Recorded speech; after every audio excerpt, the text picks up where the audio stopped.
electricity you use, the gas you have available to you, the amount of gas in the pipeline is dependent upon weather. So weather's crucial, it fits in there. Similarly with electricity. And you go along and you see the electricity control centre in Reading. It's an amazing place. But they can tell you when the adverts come on Coronation Street. They can. Because everybody gets up and goes make a cup of tea.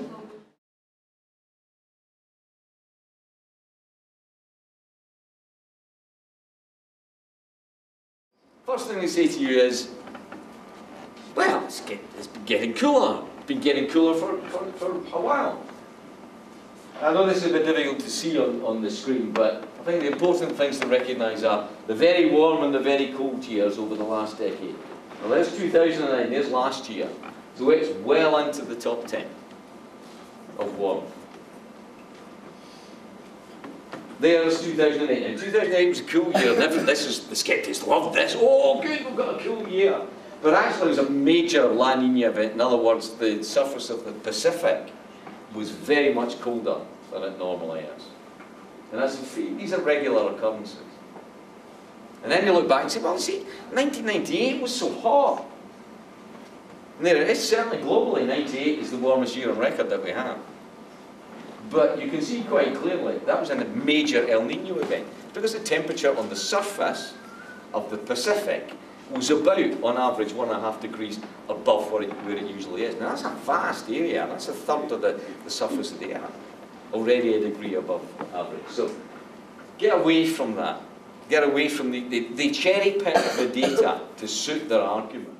You would expect, by about the 1950s, that the temperature actually should be on the way down, if the deniers are right. But actually, if you look at the reality of the situation, it's still getting warmer. So trying to get away from this idea that we can look at UK's weather, or we can look at Europe's weather even, or we can look at a year's weather, or one particular season, to tell us that global warming is or is not happening, is nonsense. You have to look over a long period of time, over the entire planet. And then you get the other one. Well, it's been like this before. Well, actually, no, it hasn't. That's going back 450,000 years. You can see the variations in carbon dioxide all the way through. And we do this by looking at core samples in the ice, so you can pull up bubbles of the atmosphere as it was in those days. And you can look back and you can see there are natural variations, certainly. You get little ice ages and all the rest of it built into that. But look where we are now. Whoa, way along at the end there. It's never been above 300 parts per million before, and now it's well above 300 parts per million. And then the other argument you get, it's the sun! It's a great big yellow shiny thing. Well, this is looking back again to the 1850s. It's the same time scale, so that we're not confusing things here. The blue line is the sun's output, how much energy streams from the sun towards it. The faint pink line is the year-on-year temperatures. And you can see they match, sort of. Well, not great, but they do match sort of. You smooth it out a wee bit, it matches quite well. You can see that, and that's the thick red line. Well, what the hell's going on here is anybody's guess. 1940s.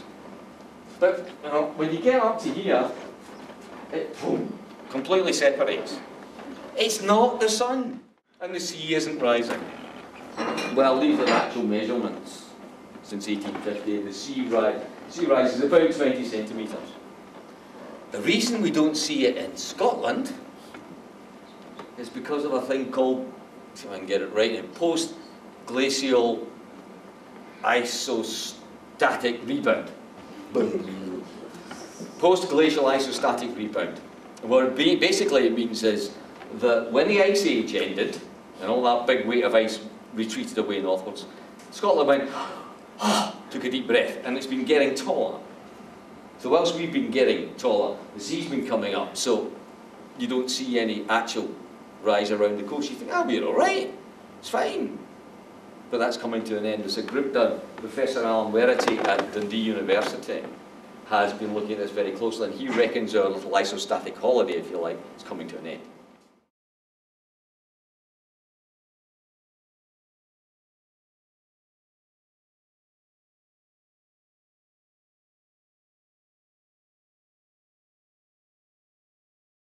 If you increase the global temperature on average by 3.5 degrees, all hell breaks loose.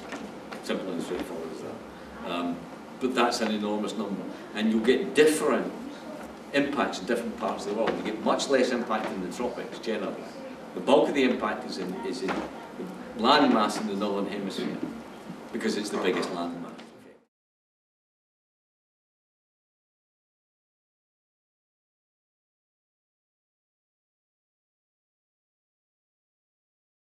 It was this appointment that we didn't have legally binding targets.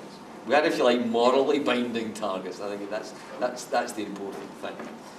What individuals can do, well, you can reduce your own personal carbon footprint, obviously. You can persuade others to reduce theirs. Your best bet is to keep yelling at politicians.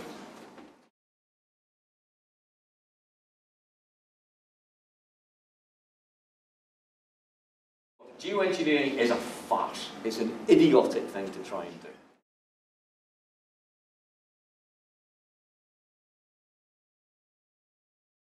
Atmospheric scrubbing depends how you do it. But can you imagine the billions of tons of carbon dioxide you would have to absorb? I don't think we've got the capability to do it. I think it's worth thinking about, but I don't think we've the capability to do it. If you want a technological fix, the quickest technological fix is carbon capture and storage. Do it now. You know, but the technology is kind of rough at the moment. Carbon capture and storage is the obvious way of doing it. But that just gives you a breathing space.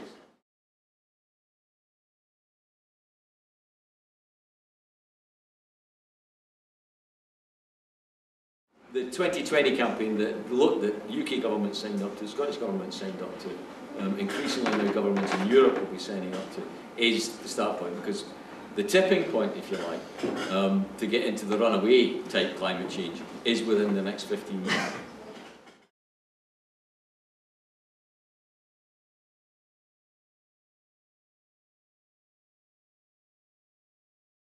When you look at what some of the states have done, you look at what they've done in California, look at what they've done in Wisconsin, huge changes are getting in there. So there are places, even in the states, where the countries themselves, the states have made a difference as opposed to the global corporations or the American government. When I go down talking to school kids, which I do quite a bit, I usually open my conversation with them with an apology. It's my age group that screwed it up. You lot's going to have to fix it. If everybody consumed the way they do in America, we need 4 planets. So it's unsustainable, in that dreadful phrase. And I hate this idea of sustainable growth. To each an oxymoron. 2 things that you just cannot do it.